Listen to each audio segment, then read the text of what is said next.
How to recover TikTok account without phone number or email. Hi guys, in this video I will tell you how you guys can recover your TikTok account if you've lost access to your phone number or your email address. Simply open up TikTok on your phone, and then after that, once you have TikTok opened up, click on the bottom right on your profile.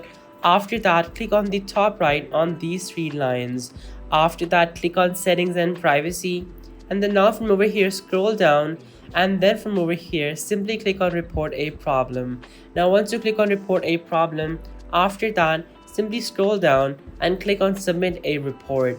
Now once you guys click over here, now from over here simply type in a message telling them that I can't log in into my TikTok account. I don't have access to my email and phone number, and my username is @ whatever your username is. And then after that, type in the second line, can you please help me regain access to my account, my new email addresses, and then after that put in that email address over there, and then you guys can get access back to your TikTok account, and they will respond back to you in just a few hours. So guys, that is how you guys can basically reset your TikTok account and recover it without phone number or email in just a few hours. Thank you so much for watching guys. Be sure to like, subscribe and share. Till next time, goodbye.